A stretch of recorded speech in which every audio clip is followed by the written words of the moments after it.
Hello and welcome to the civil study cafe. Civil study cafe में एक बार फिर से आपका स्वागत है। आप देख रहे हैं MPPSC mains answer writing discussion series. इसमें अभी तक हमने देखा है 2018 का GS पेपर 1 और उसमें हमने देखा है 3 मार्क्स के सारे क्वेश्चंस और उसमें देखा है हमने 6 मार्क्स के सारे क्वेश्चंस और उसी के साथ में हमने कल की सीरीज़ में हमने किया था 15 मार्क्स का क्वेश्चन नंबर 1 और क्वेश्चन नंबर 2, जिसमें हमने देखा था क्वेश्चन नंबर 1 में हमने देखा था 1789 ईस्वी की फ्रांसीसी क्रांति के सामाजिक आर्थिक कारणों की विवेचना कीजिए। यह था क्वेश्चन नंबर 1। और क्वेश्चन नंबर 2 में हमने देखा था 1919 ईस्वी की संधि की खामियां द्वितीय विश्व युद्ध के लिए कहाँ तक उत्तरदायी थी। हमने इसमें इंट्रोडक्शन के बारे में जाना और बॉडी पार्ट के बारे में भी जाना और साथ ही साथ में हमने जाना कंक्लूजन कैसा होना चाहिए। ओके, तो अब हम आगे चलते हैं। आज की लेक्चर सीरीज में हम देखेंगे क्वेश्चन नंबर 3 और क्वेश्चन नंबर 4। नंबर 3 में हम देखेंगे राजपूत कालीन सामाजिक संरचना की विवेचना कीजिए और क्वेश्चन नंबर 4 में हमें देखना है 1857 ईस्वी के विद्रोह की असफलता के कारणों को चिन्हित कीजिए तथा इसके महत्व पर प्रकाश डालिए। ओके गाइस, तो चलिए फिर शुरू करते हैं। Question number 3। क्वेश्चन नंबर 3 है राजपूत कालीन सामाजिक संरचना की विवेचना कीजिए, मतलब examine the social structure under the Rajputs. ठीक है, इसमें हम इंट्रोडक्शन में देखेंगे बॉडी पार्ट में क्या होना चाहिए और साथ ही साथ में हमारा कंक्लूजन कैसा होना चाहिए। तो चलिए फिर शुरू करते हैं। देखिए, इस समय प्राचीन भारत में सामाजिक गिरावट के चरम के रूप में था और साथ ही साथ में समाज कई प्रकार से सामाजिक बुराइयों से जकड़ा हुआ था। ठीक है, ये तो हमें देखने को इसमें मिल ही रहा है, लेकिन हम इसमें थोड़ा सा और डेप्थ में जाके हम थोड़ा सा और देखेंगे। एक्चुअल में हमारा 15 मार्क्स का क्वेश्चन है, तो हम इसलिए इसको थोड़ा ठीक से समझना हमारे लिए काफ़ी ज़रूरी होता है। ओके, सबसे पहले हम देखते हैं राजपूत कौन थे। देखिए, यह प्रश्न विवादास्पद है। आपने हिस्ट्री में पढ़ा होगा, एक नाम आता है जो कि एक अच्छे इतिहासकार रहे हैं, स्मिथ का कहना यह है कि जब हम राजपूत शब्द का प्रयोग किसी सामाजिक समूह के लिए करते हैं तो उससे किसी जाति, वंश, परंपरा, रक्त संबंध का बोध नहीं होता। उसका अर्थ एक ऐसे जनसमूह से है जो युद्ध प्रिय है। कहने का तात्पर्य यह है कि एक ऐसा जनसमूह जो युद्ध प्रिय है और युद्ध में वो अपनी अच्छी खासी भागीदारी निभाता है और वो अपना युद्ध करना अपना परम कर्तव्य मानता है, उसको हम राजपूत की कैटेगरी में काउंट कर सकते हैं। वास्तव में राजपूत समुदाय में वे सभी लोग सम्मिलित हैं जिन्होंने राजकाज तथा युद्ध को अपना पेशा मान लिया था। ओके गाइस, तो ये तो था हमारा एक ब्रीफ इंट्रोडक्शन। अब देखते हैं हम बॉडी पार्ट के बारे में। बॉडी पार्ट में हम सबसे पहले, जैसे कि क्वेश्चन पूछ रहा है, सामाजिक संरचना की विवेचना कीजिए। सामाजिक संरचना, देखिए सामाजिक संरचना के बारे में हम बात करें तो उस टाइम पर राजपूत काल में वर्ण व्यवस्था देखने को मिलती थी, जिसमें 4 या 5 वर्ग मेनली आते थे, जैसे ब्राह्मण, क्षत्रिय, वैश्य, शूद्र और सबसे नीचे कायस्थ, जो लेखक या फिर राइटर भी होते थे।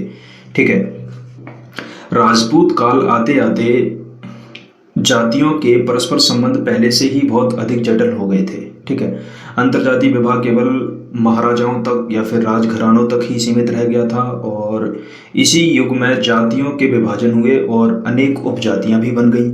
ठीक है, समाज में ब्राह्मणों का स्थान सर्वोच्च था और उनमें ज्ञान विज्ञान में उच्च कोटि के विद्वान पाए जाते थे और राजघरानों में उनका बड़ा सम्मान होता था। ठीक है, ब्राह्मण राजाओं के परामर्शदाता या फिर राज पुरोहित और साथ ही साथ में भविष्य वक्ता भी होते थे, है ना। वे यज्ञ, अनुष्ठान, अध्ययन, अध्यापन तथा धार्मिक कार्यों में अपनी आजीविका चलाते थे। कहने का तात्पर्य ये था वो इन्हीं सारे के सारे क्रियाकलापों के द्वारा उनकी जीवनचर्या जो थी, यानी कि उनकी आजीविका जो थी, वो उसका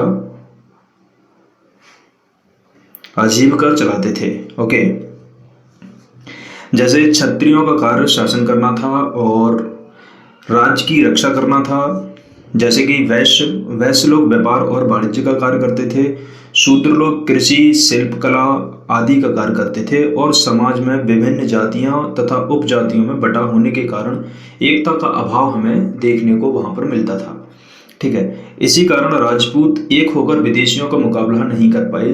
तो सबसे बड़ी बात ये होती है, देखो हमने एक कहावत सुनी होगी कि एकता में ही शक्ति होती है, तो वही चीज़ है। और ये एकता में ही शक्ति ये हमें राजपूत काल में देखने को नहीं मिलती है।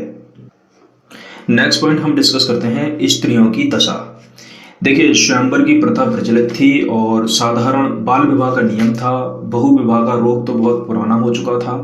सती प्रथा इस युग में पराकाष्ठा पर पहुंच गई थी। कहने का तात्पर्य यह है कि जब हम इतिहास के पन्नों को पलटते हैं तो यदि हम उसमें ये तलाशने की कोशिश करें कि महिलाओं की स्थिति सबसे ज़्यादा दयनीय अवस्था में किस काल में या किस कालक्रम में मानी जाती है, तो वो पन्ने हमें राजपूत काल के ही पढ़ने को मिलेंगे। ठीक है। राजपूतों की देखा देखी धीरे धीरे साधारण वर्गों में भी ये रोग फैल गया। कहने का तात्पर्य यह था, जो राजपूत काल में जो महिलाओं के साथ जो दुर्व्यवहार होता था या फिर बहु विवाह का जो प्रचलन था, वो आम नागरिकों में भी हमें देखने को मिलता है। ठीक है।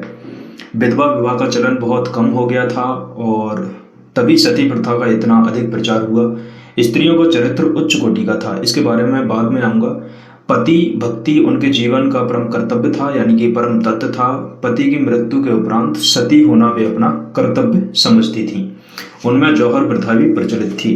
देखिए, मैंने एक पॉइंट आपको बताया है, स्त्रियों का चरित्र उच्च कोटि का होता था। इसका तात्पर्य हमारा ये है कि जो स्त्रियां सती प्रथा जैसी परंपराओं को बखूबी निभाती थीं, उनका कैरेक्टर जो था उच्च कोटि का माना जाता था। उस समय इंसान का एक ऐसा माइंडसेट होता था, लेकिन ऐसा नहीं है। ओके, तो यहाँ पर स्त्रियों का चरित्र उच्च कोटि का कहने का तात्पर्य यह है कि स्त्रियां पति भक्त, जो स्त्रियां पति भक्त होती थीं, उनको एक तरह से उच्च कोटि का चरित्रवान माना जाने लगा था। इस टाइप की कुछ परंपराएं बन गई थी। ठीक है। कभी कभार तो हमें ऐसा देखने को मिलता है जैसे कि सैनिकों के मारे जाने पर तथा विजय की बिल्कुल आशा ना रहने पर वे सामूहिक रूप से अग्नि में जलकर भस्म हो जाया करती थी। कहने का तात्पर्य यह है, जौहर प्रथा के बारे में आपने काफ़ी सुना होगा। जौहर प्रथा एक ऐसी प्रथा होती थी जिसमें जब युद्ध होते थे और युद्ध में जिन महिलाओं के पति जो होते थे राजपूत काल में, जिनके पति जो होते थे, जो उनको ऐसा लगता है कि पति हमारे वापस नहीं आएंगे, वो युद्ध में मारे जाएंगे या फिर वो मरने की कगार पर हैं, तो उससे ही पहले उनका माइंडसेट ऐसे डेवलप हो गया था कि कोई भी पराया मर्द हमें छू नहीं पाए, उससे पहले ही हम अपने आप को अग्नि में दाह कर देंगे। ठीक है। तो ये था। कुछ माइनर्स पॉइंट्स हम और डिस्कस कर लेते हैं गाइस। जैसे खान पान में वेजिटेरियन नॉन वेज दोनों ही चीज़ें देखने को मिलती थी और मदिरा पान भी हमें देखने को मिलता था, सारी चीज़ें। मनोरंजन के साधन, देखो मनोरंजन के साधनों में महिला नृत्य, युद्ध विद्या, शिकार, इस टाइप के कुछ कार्य होते थे जिनको वो मनोरंजन के लिए उपयोग करते थे। वस्त्र आभूषण, देखो इनको वस्त्र और आभूषणों का काफ़ी शौक था और काफ़ी शौकीन होते थे। सोना और चांदी के आभूषण हमें देखने को मिलते हैं। साथ ही साथ में कई प्रकार के वस्त्रों का भी वर्णन हमें मिलता है। विवाह, हम बहु विवाह के बारे में चर्चा कर चुके हैं और बहु विवाह का तात्पर्य था यानी कि एक पति कई सारी पत्नियां साथ साथ में रखता था। आपको पता होगा, जब हम हिंदू कोड बिल के बारे में पढ़ते हैं तो हिंदू कोड बिल में बहु विवाह को पूरी तरह से बंद कर दिया गया था और अभी रिसेंटली जो ट्रिपल तलाक का जो केस आया था, सुप्रीम कोर्ट ने उस पर रोक लगा दी है। ठीक है। वो भी एक बहु विवाह को बढ़ावा देता है और इससे काफ़ी सारी प्रॉब्लम्स आती हैं, जैसे पॉपुलेशन काफ़ी बढ़ती है और बहुत सारी चीज़ें ब्ला ब्ला ब्ला। ठीक है। सजातीय विवाह का तात्पर्य था कि वो अपनी ही जाति या अपने ही गोत्रों में शादी करना ज़्यादा पसंद करते थे। अंतरजातीय विवाह देखने को कम ही मिलते थे या फिर राजघरानों में ही वो हमें देखने को मिल पाते थे। पुत्र प्राप्ति मतलब पुत्र रत्न श्रेष्ठ माना जाता था और पुत्री की तरफ ध्यान कम था और राजपूत काल में पुत्री का वध भी हमें देखने को मिलता है, जो कि एक काफ़ी खतरनाक और काफ़ी गिरा हुआ काम जो था। ठीक है।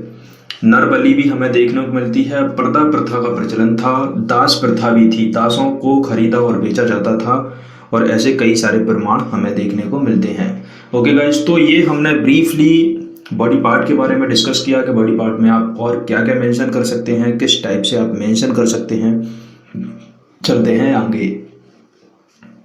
अब बात करते हैं हम इसका कंक्लूजन कैसा होना चाहिए। देखिए, कंक्लूजन में हम कुछ भी अच्छा सा ऐड कर सकते हैं, जैसे फॉर एग्जांपल, इस काल में उत्तर दक्षिण में अनेक शक्तिशाली राजवंशों का उत्कर्ष तो हुआ है ना, अनेक साम्राज्य बने और फिर धूल धूल में भी मिल गए, किंतु ऐसा राजवंश उत्पन्न नहीं हो सका जो देश के अधिकांश भाग को जीतकर राजनीतिक एकता के सूत्र में बांध सकता। कहने का तात्पर्य यह है कि राजपूतों का जो कालक्रम था उनमें एकता की भावना नहीं थी, एकता का अभाव देखने को मिलता है, और उसी के कारण जो विदेशी थे उन्होंने जितने भी आक्रमण किए और राजपूत उसमें हारे, यानी कि राजपूतों को पराजय का सामना करना पड़ा। कारण उसका यही था कि इनमें एकता की भावना नहीं थी, और यानी कि एकता का अभाव हमें देखने को मिलता है। महिलाओं की स्थिति भी दयनीय थी और भी कारण थे। सामाजिक संरचना जो थी, यानी कि जटिल सामाजिक संरचना थी। तो इस प्रकार से हमने पूरा क्वेश्चन डिस्कस कर लिया। राजपूत कालीन सामाजिक संरचना की विवेचना कीजिए। इसके बारे में हमने इंट्रोडक्शन के बारे में देखा, उसके बाद बॉडी पार्ट के बारे में देखा, और फिर हमने जाना कंक्लूजन कैसे बैलेंस हम रखें, यानी कि कंक्लूजन हमारा कैसा होना चाहिए। ओके गाइस, तो हम चलते हैं नेक्स्ट क्वेश्चन पर। Question number 4। क्वेश्चन नंबर 4 है 1857 ईस्वी के विद्रोह की असफलता के कारणों को चिन्हित कीजिए तथा इसके महत्व पर प्रकाश डालिए। इसमें दो चीज़ें निकल के सामने आती हैं, यानी कि 1857 का जो रिवॉल्ट हुआ था वो असफल क्यों रहा था, उसके कारण क्या थे, और साथ ही साथ में वो पूछ रहा है आपसे कि उसका महत्व क्या निकला, यानी कि विद्रोह तो हुआ और विद्रोह समाप्त होने के बाद उसका इम्पोर्टेंस क्या हुआ। ठीक है, तो हम देखेंगे एक एक करके, इंट्रोडक्शन, बॉडी पार्ट और साथ में कंक्लूजन। ठीक है, तो लेट्स बी स्टार्ट, शुरू करते हैं। देखिए, शुरू हम यहाँ से कर सकते हैं। किसी ने कहा था 1857 का विद्रोह स्वयं धर्म और राजस्व के लिए लड़ा गया राष्ट्रीय संघर्ष था। ये कहा था विनायक दामोदर सावरकर जी ने। तो आप इसे कोटेशन कर सकते हैं इंट्रोडक्शन में, काफ़ी अच्छा लगेगा, मार्क्स आपके काफ़ी अच्छे आने की संभावना रहेगी। ठीक है, और देख लेते हैं। देखिए, 1757 में प्लासी युद्ध के पश्चात ब्रिटिश शासन ने उत्तरी भारत में शक्ति और सत्ता हासिल करने की ओर पहला कदम बढ़ा दिया था। कहने का तात्पर्य यह है कि ब्रिटिश सरकार ने सबसे पहला कदम जो उठाया था वो उठा लिया था 1757 से, यानी कि प्लासी के युद्ध में उनकी जीत हुई थी और भारत के कई राजाओं की उसमें हार हुई थी। इसकी वजह से उनको काफ़ी फोर्स फंड मिल गया था कदम रखने के लिए और अपना शिकंजा जमाने के लिए। साथ ही साथ 1757 के पश्चात औपनिवेशिक शासन द्वारा नीतियों और उसके स्वरूप के विरुद्ध असंतोष के रूप में 1857 का प्रथम बड़ा और व्यापक विद्रोह हुआ। कहने का तात्पर्य हमारा यह है कि 1757 से 1857 पूरा का पूरा एक 100 साल, ठीक है, 100 साल में इनकी काफ़ी सारी ऐसी नीतियां रही थी, ऐसी काफ़ी सारी पॉलिसीज रही थी, यानी कि कार्य प्रणालियां रही थी, जिनकी वजह से लोगों में काफ़ी असंतोष व्याप्त था और उसी के कारण 1857 का रिवोल्ट, यानी कि 1857 का विद्रोह निकल के सामने आया। तो इस प्रकार से हम देख सकते हैं, इंट्रोडक्शन में कुछ और भी देख सकते हैं। 1857 का विद्रोह, जैसे भारतीय विद्रोह, प्रथम भारतीय स्वतंत्रता संग्राम, सिपाही विद्रोह और भारतीय विद्रोह के नाम से भी जाना जाता है। ठीक है, तो ये तो था गाइस इंट्रोडक्शन, जिसमें आप काफ़ी कुछ मेंशन कर सकते हैं। और अब देखते हैं हम बॉडी पार्ट के बारे में। बॉडी पार्ट में क्या क्या इसमें हम मेंशन कर सकते हैं। ओके, देखिए, सालों से इसके बीज बोए जा रहे थे और फिर एक दिन चर्बी वाले कारतूस के रूप में ये बाहर आ गया। ठीक है, या फिर हम यूं भी कह सकते हैं कि इसके लिए सालों से बारूद जमा हो रहा था और फिर चर्बी वाले कारतूसों ने इसमें चिंगारी का काम कर दिया था।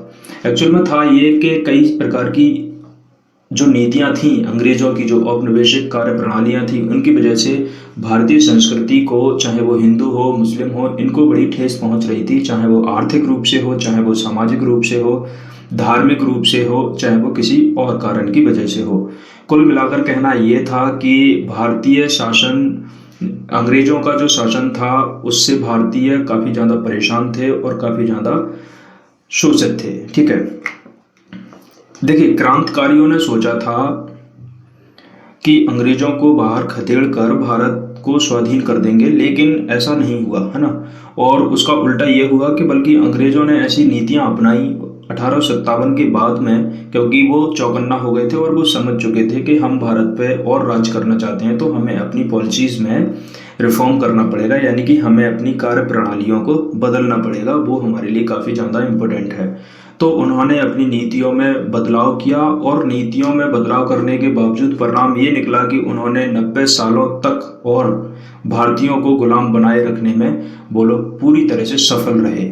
ओके, तो ये तो था हमारा ब्रीफ, एक तरह से ब्रीफली हमने इसको थोड़ा सा डिस्कस किया। अब बात करते हैं हम मेन क्वेश्चन पर। क्वेश्चन आपसे पूछ रहा है 1857 के विद्रोह की असफलता के कारणों को चिन्हित कीजिए।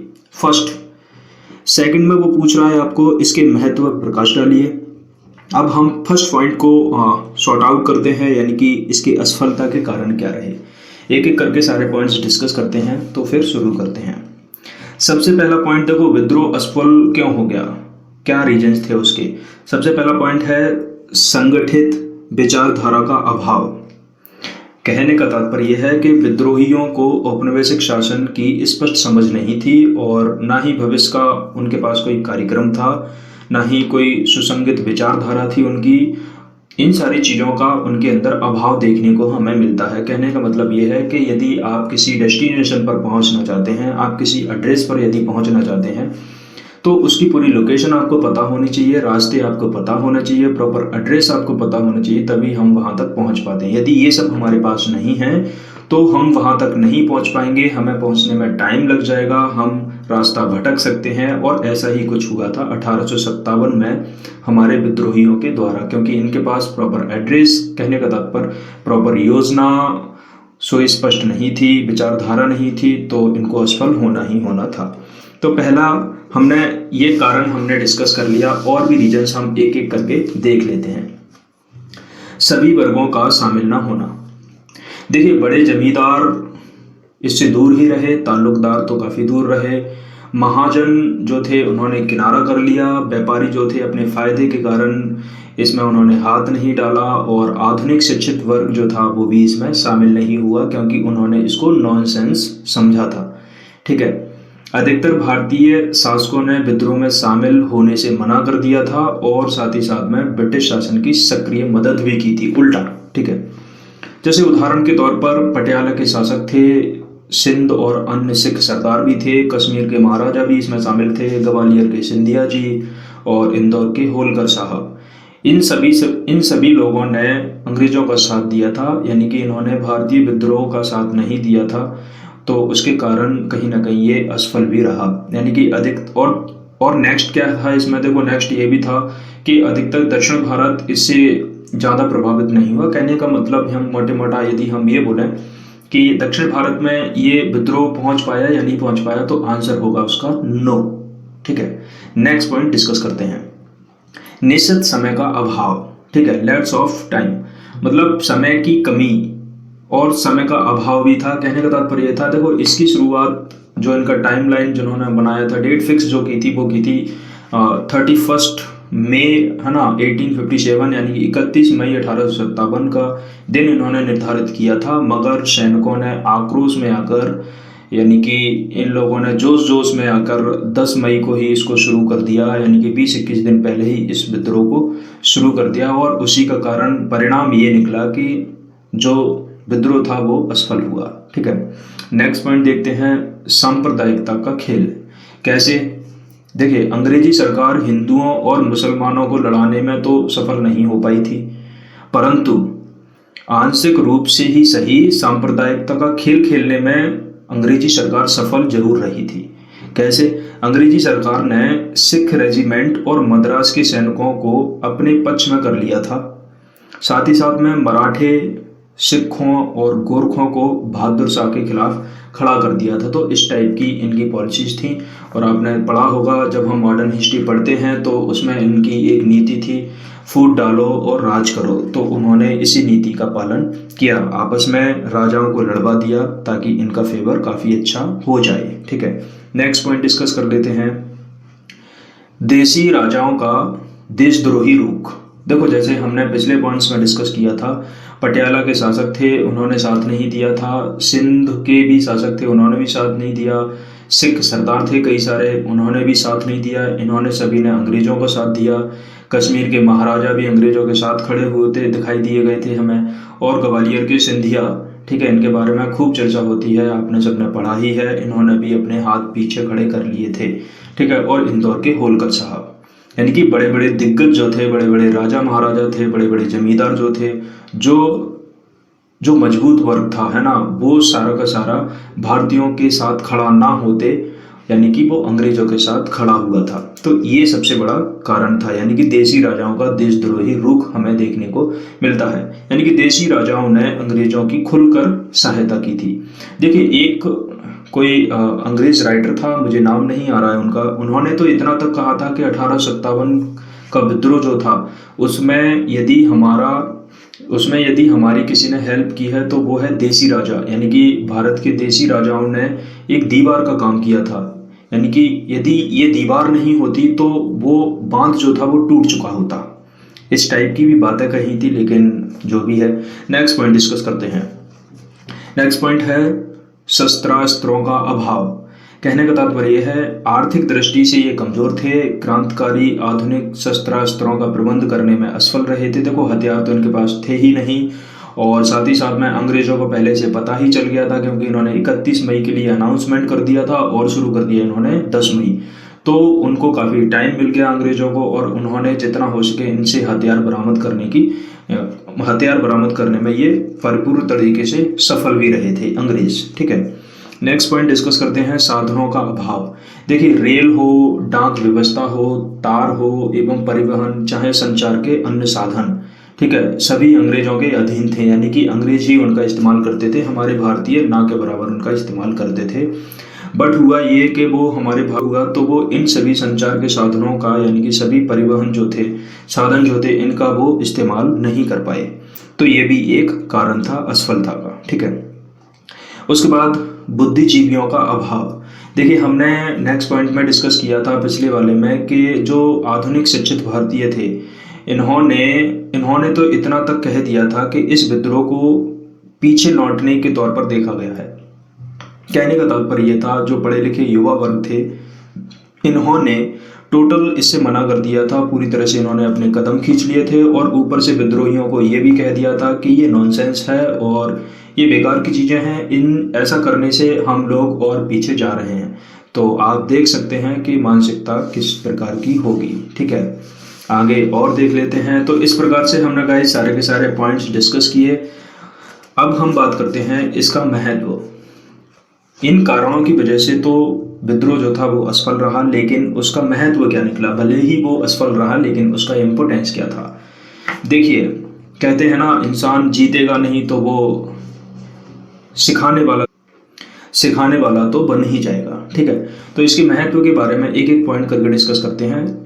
इसका महत्व क्या था? देखो, आत्मबल में वृद्धि, मतलब भारतीयों के आत्मबल में वृद्धि हुई और स्वतंत्रता सेनानियों ने स्वतंत्रता प्राप्ति को अपना एकमात्र लक्ष्य घोषित कर दिया। यानी कि उन्होंने ये ठान लिया था कि अब तो हमें स्वतंत्र होकर ही रहना है, और ये 1857 से पहले देखने को नहीं मिलता था। तो ये बहुत बड़ा परिवर्तन उनमें देखने को मिला। नेक्स्ट पॉइंट, राजनीतिक जागृति। देखो, 1857 से पहले यदि हम बात करें और हम देखें राजनीतिक जागृति, यानी कि राजनीतिक सक्रियता भारतीयों में कितनी थी, तो वो ना के बराबर थी, उंगलियों पर देखी जाती थी। लेकिन 1857 का विद्रोह जब हुआ और वो खत्म हुआ 1858 में जब वो खत्म हुआ, उसके बाद भारतीयों में एक नई जागृति देखने को मिली थी। यानी कि वो राजनीति को समझने लगे थे और भारतीयों को ऐसा महसूस होने लगा था कि थोड़ा सा और जोर लगाने पर स्वयं शासन की आसानी से प्राप्ति की जा सकती है, यानी कि हम आज़ादी को आराम से ले सकते हैं इनसे, ठीक है। तो ये काफ़ी बड़ा परिवर्तन हमें देखने को मिला। नेक्स्ट पॉइंट, संगठन की प्रेरणा। देखिए, भविष्य में बेहतर संगठन देखने को मिले थे और सफल भी हुए थे। 1857 से पहले संगठन तो थे, लेकिन ना के बराबर ही थे, यानी कि ना ही थे। तो हम इतना बोलें तो कहने में कोई हर्ज नहीं होगा, बोल सकते हैं, ठीक है। लेकिन भविष्य में 1857 के बाद कई प्रकार के संगठन बने, और हम सब पढ़ते भी हैं, उसमें हमने देखा भी कई प्रकार के संगठन बने, और उन संगठनों की ही बदौलत अंग्रेजों पर काफ़ी प्रेशर पड़ा, और वो 1942 और 47 में फाइनली हम आज़ाद हुए, यानी कि आज़ादी हमें मिली। ये इसी का एक परिणाम था। नेक्स्ट पॉइंट है एकता की प्रेरणा।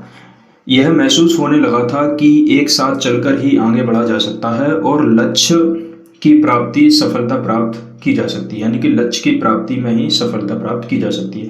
कहने का तात्पर्य यह है कि एकता की प्रेरणा का आभास विद्रोहियों को हो गया था और वो ये समझ गए थे कि हमें एक होकर रहना है, तभी हम इन अंग्रेजों का सामना कर पाएंगे।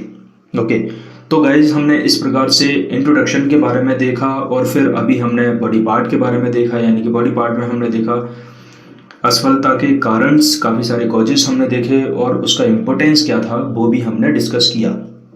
ठीक है, अब हम बात करते हैं कंक्लूजन की कि इसमें कंक्लूजन क्या होना चाहिए। देखिए, इस क्रांति से स्वतंत्रता आंदोलन को भविष्य में एक नई दृष्टि मिली थी। ठीक है, ये भी एक पॉइंट है।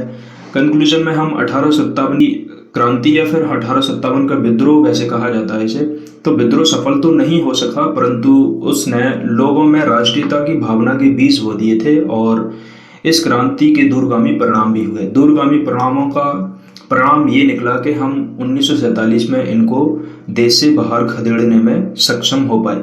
तो इस प्रकार से हमने एक बैलेंस कंक्लूजन के बारे में भी डिस्कस किया गाइस। तो आई होप आपको वीडियो पसंद आया होगा। यदि आपको वीडियो पसंद आया है तो लाइक कीजिए और यदि वीडियो के बारे में अपनी राय देना है तो आप कमेंट सेक्शन में जाके कमेंट कीजिए। वीडियो आपको कैसा लगा उसके बारे में बताइए और फ्रेंड्स के साथ में शेयर कीजिए और हो सके जितना इन लोगों को, जितने भी आपके कॉन्टैक्ट में हैं, सबको इसे शेयर कीजिए। तो क्वेश्चन को हम फिनिश करते हैं यहीं पर। हम आगे चलेंगे पार्ट बी में और सेक्शन, यानी कि सेक्शन बी का 3 मार्क्स के सारे क्वेश्चन, 6 मार्क्स के सारे क्वेश्चंस और 15 मार्क्स के सारे क्वेश्चंस। इस प्रकार से हमारा पेपर 1 कंप्लीट होगा, फिर 2, 3, 4 इस टाइप से हम कंप्लीट करेंगे। तो चलते हैं फिर। जय हिंद।